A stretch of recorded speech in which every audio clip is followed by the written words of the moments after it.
writers, you're listening to the Kobo Writing Life podcast, where we bring you insights and inspirations for growing your self-publishing business. We're your hosts. I'm Joni DiPlacido. And I'm Stephanie McGrath. So we have an exciting episode this week. In case you missed our social channels, Kobo Plus launched in Canada last week. And if you don't know what Kobo Plus is, it is a subscription service where customers can pay a monthly fee and read as many books as they want. So in honor of this new launch, we sat down with the Director of Publisher Relations, Erik Rigters, to tell us more about the program, how it got started, and why you should opt in your books, and how to make the most of Kobo Plus Canada. I'm really happy that Erik came to talk to us on the podcast. He has the most comprehensive and in-depth knowledge of Kobo Plus. He's been heavily involved in it in the Netherlands. He's also very, very data-driven. So he came at us with a lot of answers to author questions, a lot of really, really good information about how Kobo Plus helps authors, in particular indie authors, why it boosts backlist sales, and why it's a great idea to consider opting your books in. So for an in-depth look at Kobo Plus, please keep listening. Steph and I are here today with Erik from the Dutch team in Kobo, and he is here to tell us a little bit about Kobo Plus. Erik, can you introduce yourself for our listeners? Yes, thank you for having me. I am Erik Rigters, the Dutch pronunciation, and I'm the director of Kobo Plus and the director of publisher relations for Kobo. I'm based in Amsterdam, as many of our colleagues are not working from our head office in Toronto, but all over the world. And my focus is on our catalog. So the main reason we're here today is about Kobo Plus. So can you give us an overview of what Kobo Plus is and why it was created? So Kobo Plus is all-you-can-eat subscription model for ebooks, which was launched in the Netherlands only in February 2017. We launched that service next to the a la carte service together with our partner Bullcom in the Netherlands, because we found that the market in the Netherlands was extremely slow for that. It is a service where our users can read in about 600,000 titles for €9.99 a month, and it's proven itself to be a very successful program next to our normal sales. For any listeners who might not know, can you tell us what Bull.com is? As in many countries, Kobo works together with usually book-loving partners. And in the Netherlands, Bull.com is the online retailer, which started off as a online bookseller. After that, they expanded their products to CDs and DVDs, and now they are selling everything you can imagine. But their spirit is still in books, and that's why we partnered up with Bull.com. And they have a large reader base where we now get to work with on our Kobo e-readers. And can you tell us why Kobo chose to go into this subscription model for books? So in the Netherlands, we saw a few items happening that triggered us to work on this subscription service.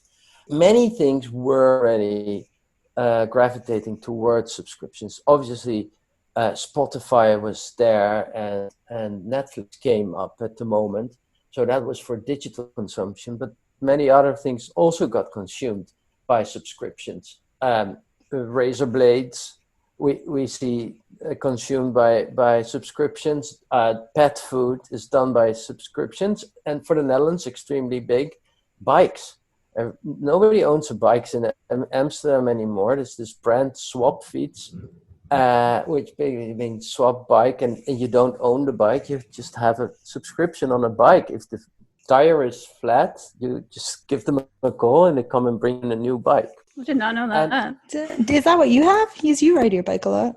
Do you have your own bike? No? I still own my bike. Okay. From that perspective, I'm pretty old-fashioned. But if I walk out of my apartment building, I would guess that 50% of the bikes are all branded the same, and it's all saying Swapfiets. So that's an example. Cars, obviously, not fully using cars on a subscription basis. So that was one thing. The other thing is we started this whole three-way collaboration between Bull.com as our partner and the publishers in the Netherlands. And there was also a strong wish by publishers to get more different models in the market than we had.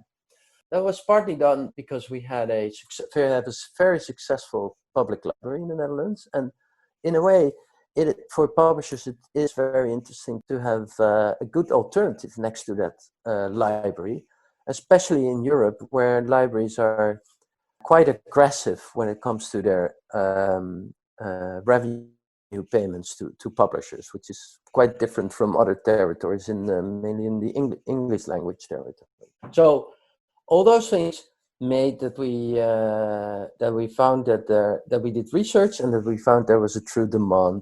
Demand is the right word, isn't it, for a service like that? So that's a great benefit for readers to be able to access a huge library of books on demand. What about for authors? How does it benefit authors and publishers from what you've seen in the Netherlands? In full honesty, we started this off after doing research and trying to get a full notion of whether this would hurt our regular business. This was important for us as an e-book retailer and Bol.com as our partner, but it was even important for Bol.com as a print bookseller. And it was obviously important to our publishers because they sell a lot of print books outside the online channels. So it was a scary thing to start this off, whether we would actually hurt our own business. And what we found, now we've been running it for over 3 years, is that we're actually serving a completely different audience, a completely different group with different wishes than we actually reached with the a la carte business. And that results in that for all of the publishers and therefore all the authors behind it, we see that if they opt in their books in Kobo Plus, that over time, the revenues of all those titles actually are growing. So that would be good reason for authors to include their books in Kobo Plus, because you reach a higher reading audience and you have higher revenues. So what you're saying is that the subscription sales have not negatively impacted a la carte sales? Yes, that's exactly true. And I want to go further, that we really serve a different audience that we were not serving prior to our launch of Kobo Plus. That's what we mean. So a few high-level numbers are that of all the people that actually start a Kobo Plus subscription and become a paying member, 60% of those never bought an ebook with us. Wow. And then we do research with the publishers, and we don't make the market smaller on a la carte. So we're not cannibalizing any other channel from the publisher's perspective. And that's the overlap between the overlap between a la carte customers and Kobo Plus users is extremely small. So we're serving this group of people that basically says, I love having access to such a great catalog and such a large catalog. And if I get my app or e-reader open, I just can read and I don't have to worry about any spending, just open the book, start reading. Other people prefer do 2 books every 3 months, and they just buy whatever they want, and they don't want the obligation that they are billed every month for $9.99. They just want to make their choice, and even if they are spending way more money than they would if they would spend 12 times $9.99 a year. And those groups have different demands, different behavior. That's our experience in the Netherlands, and which gives us trust that we attribute to reading time. That's where we do it to make sure that people spend time reading. Do you happen to know how many books Kobo Plus users would read in a month? Is there an average? Completely relates to the answer to the question, how do we classify a book as read?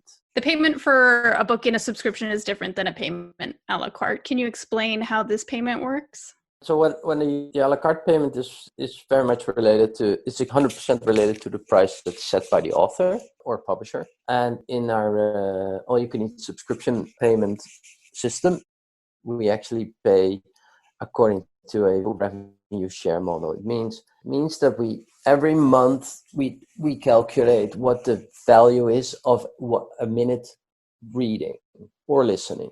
So we take all the monies that we receive from the subscribers and we divide that by the total number of minutes consumed in that month. That brings us to a value per month. And then for each book, we calculate the value per month times the number of minutes that are consumed in that specific book. And that's the base amount that's earned by that book. From there, we pay the author's share, and Kobo keeps the 40% share. In that way, audiobooks and ebooks are completely treated equal. And we truly found, based on our analytics, but also based on how we look at how books should be treated, that if a book is written in a way that people spend a lot of minutes in it, it's entitled to get paid because of it's read a lot of minutes in it. So by that, do you mean longer books? Well, you can write a really long book, but if the text is so badly written and nobody reads it, you don't get minutes consumed in that book. Right. If you write a really short book and there's many people who continue to read that short book, then you have a lot of minutes consumed and you get a lot of money. So really, the same books that do well a la carte are going to do well in subscription because they're books that people want to read. It's content. Correct. Not really correct. Okay. The interesting thing is what we found and what we never expect. So what you're saying is, it's true, at least from the perspective that if a book gets a lot of attention, it usually triggers people to buy the book. If there's a lot of reviews online, if there's reviews in the newspapers, it gets attention. People come to our website, they buy the book. It's the same thing in the print business. So what you would usually see in all new releases, that got a lot of attention. So many people buy the book when it's just released. So what's something really interesting we observe in the Netherlands with Kobo Plus is that basically we could say we take away the price as a factor. And what we see is that rather in the life cycle of the book, you see that when books are in their third or fourth year, and sales has been really small because there's not a lot of attention anymore. But if people meet that book, they see the author name, they see the title, they see the cover, they see the blurb text, and then in Kobo Plus, they just start reading that book. While in the a la carte world, they see as a final, they see, can you please pay $4.99 or $3.99 or $7.99 or sometimes $12.99 or even more. And that withholds that at that point people to actually buy that book, while in Kobo Plus they start reading. So from a revenue perspective, we see a extremely special effect, which was not expected at all by me, is that books that are in Kobo Plus, but they are 4 years old or 5 years old, they suddenly have doubled revenues because of the consumption in Kobo Plus that they actually get.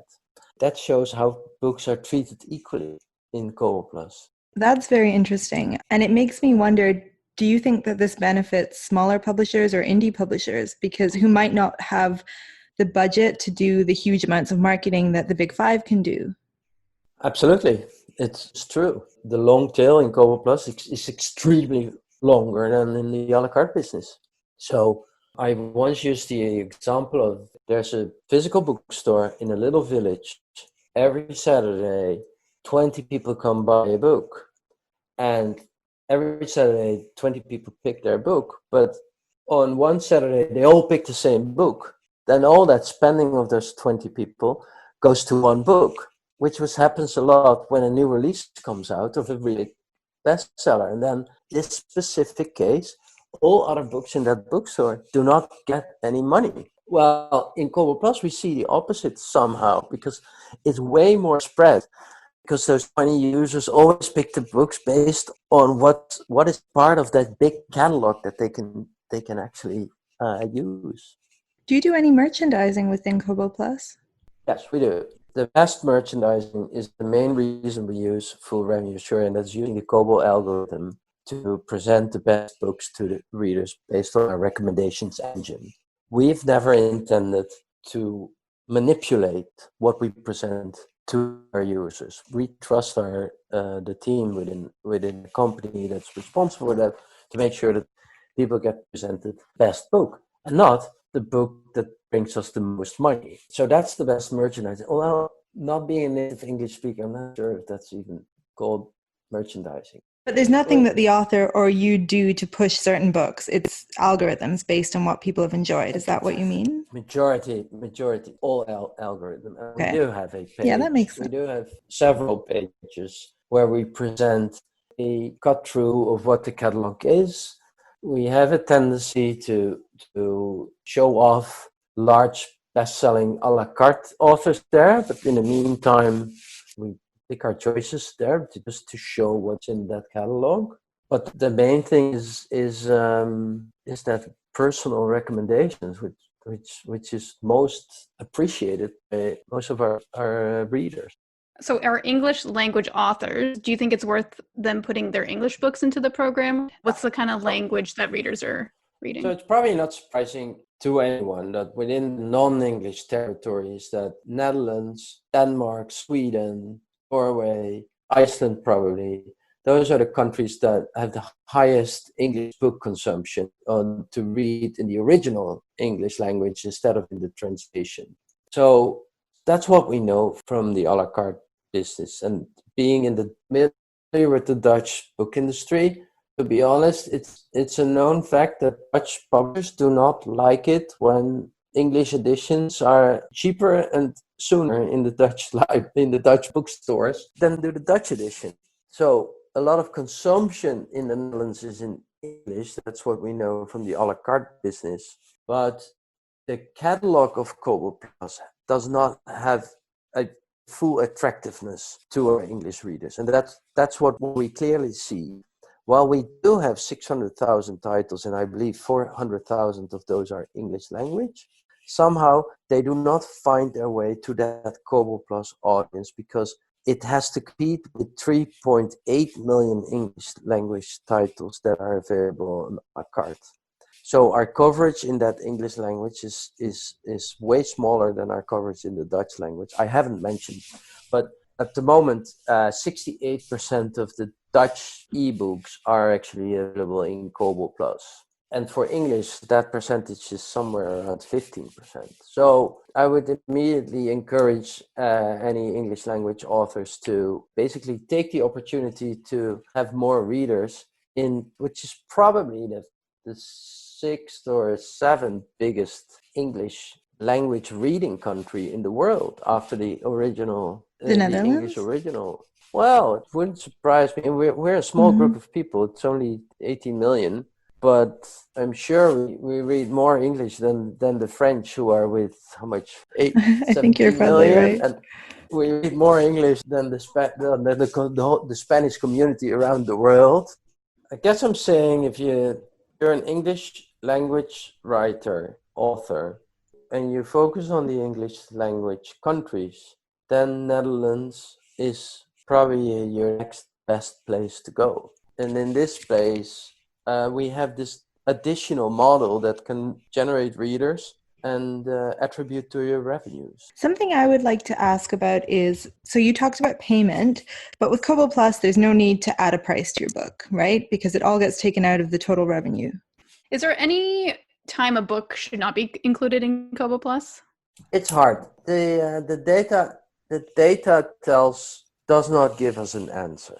So if you ask me the question, if there's any reason why an author should not include books, we kind of approach that question from the point of view, would windowing be interesting? So the high level answer to the question, should an author not include their books into Kobo Plus? In my opinion, it's definitely no, because on every book we see that they make more money than if they are not in Kobo Plus. But in all honesty, and in all research and all the conversations that we have, and we are open about this, is that we do want to learn whether it does make more sense to use windowing in your life cycle, which would mean first bring the book a la carte, and then after 2 or 3 months, you would opt it in Kobo Plus. We've seen that as a behavior with authors and publishers.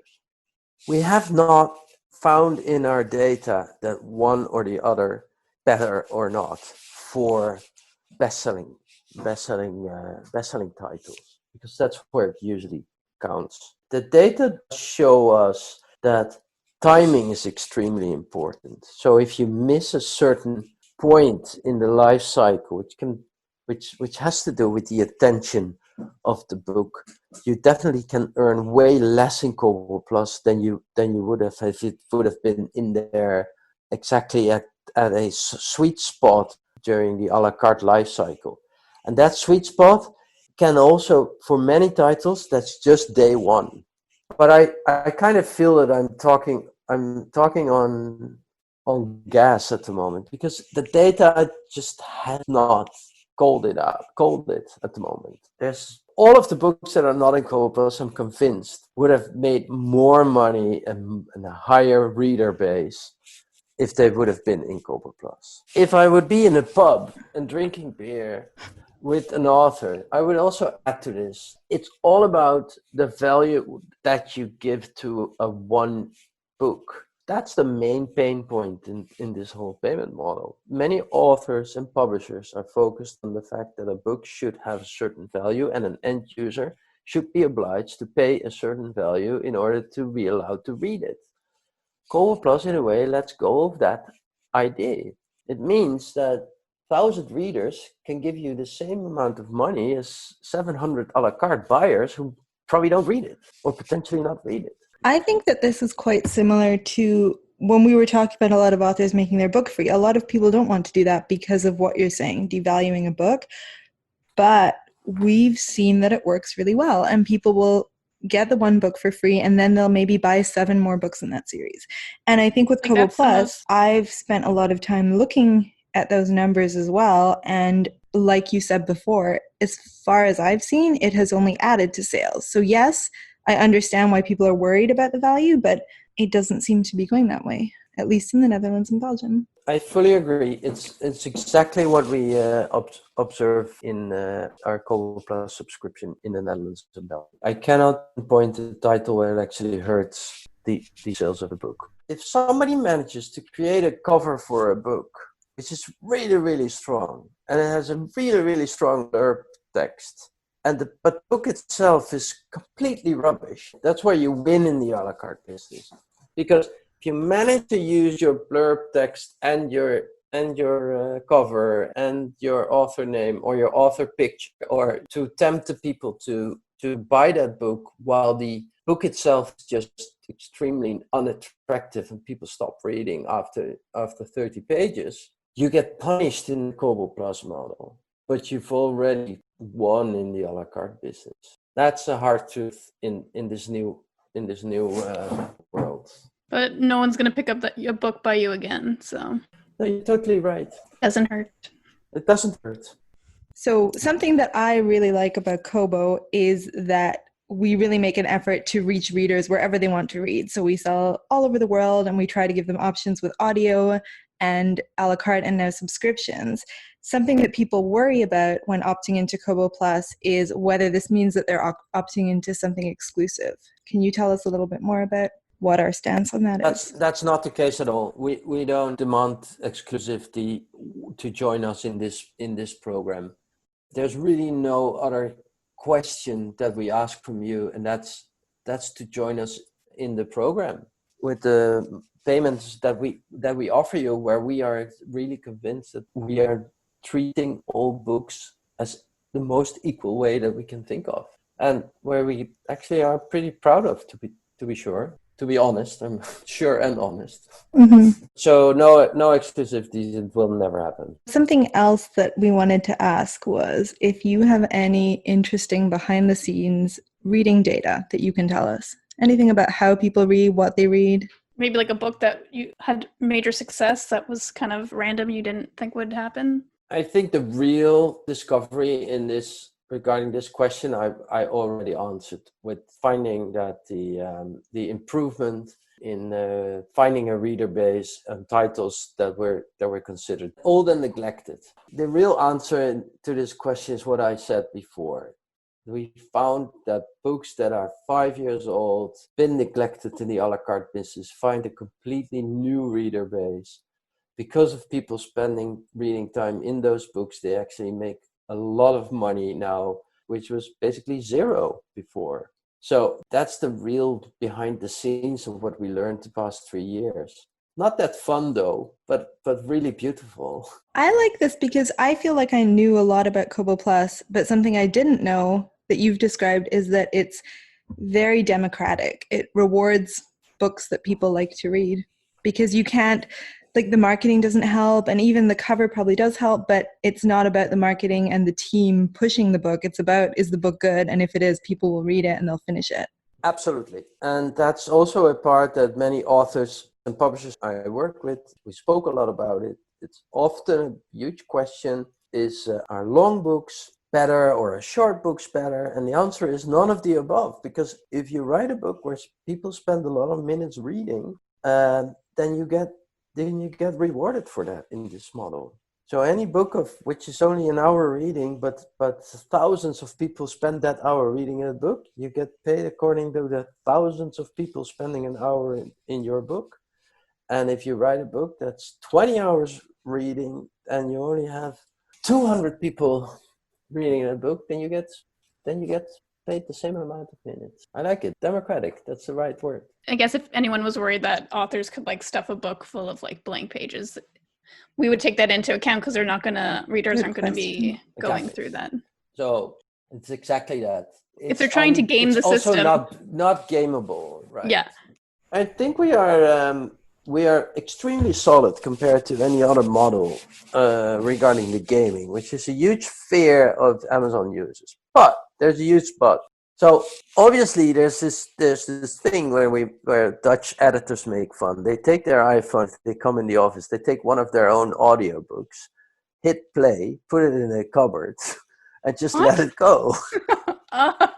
And they do it on our service and they do it on Storytel because it's all based on the same principle. So there's this one thing we cannot police, and that's, is anyone actually listening to an audiobook that's playing? That's what we can't do. But for the rest of it, it's a pretty strong, we are doing a really good deal on making sure that somebody's not grabbing money, which is not spent. So that's why the payment based on minutes is extremely strong. And it might make sense to take some time to talk about how that works. So on an audiobook, it's pretty simple. Somebody hits the play button, listens to an audiobook, and then hits pause, and then the stopwatch stops. That's fine. On ebooks, people usually get used to the idea. It's more like somebody opens a book, starts reading. We basically based on that pages continue to be flipped, we identify that it's currently being read. If you stop reading, you stop flipping the pages, that's noticed, the stopwatch stops.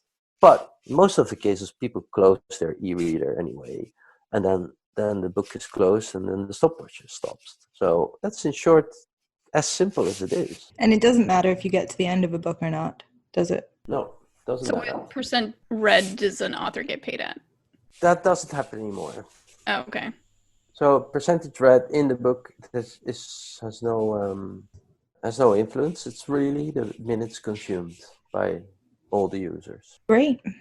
So Kobo Plus Canada launched last week. Do you have any predictions for where you see Kobo Plus Canada going? So far, I feel extremely good. The number of people that are currently running their trial is amazingly high, and the first number that we will look at is obviously how much those people read, because that's where it's all about. But the other thing is, all those people are now into their trial, and we want to see them converting in a true long time Kobo Plus member.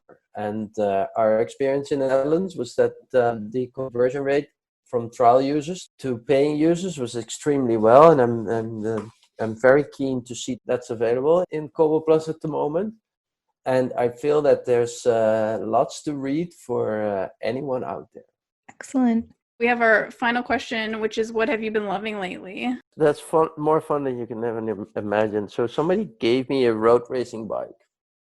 And I'm a runner, but now suddenly I also do road racing. And not only I do road racing, but I'm now also into road racing podcasts. What? A podcast about biking? About biking, yeah.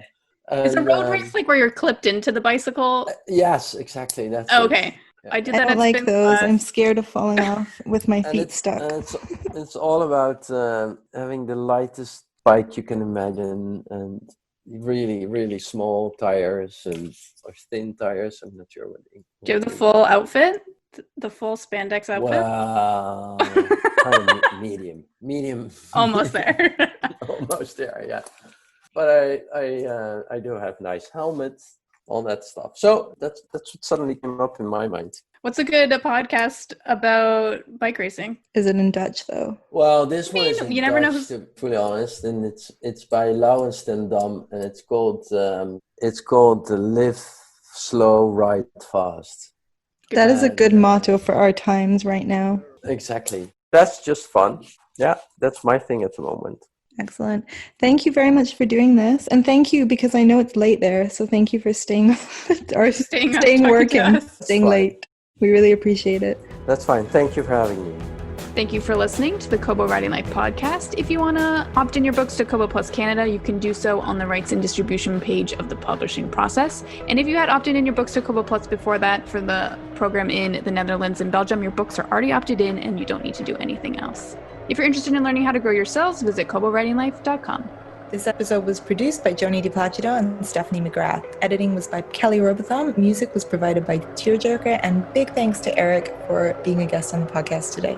If you're ready to start your self-publishing journey today, sign up for free at kobo.com/writinglife. Until next time, happy writing!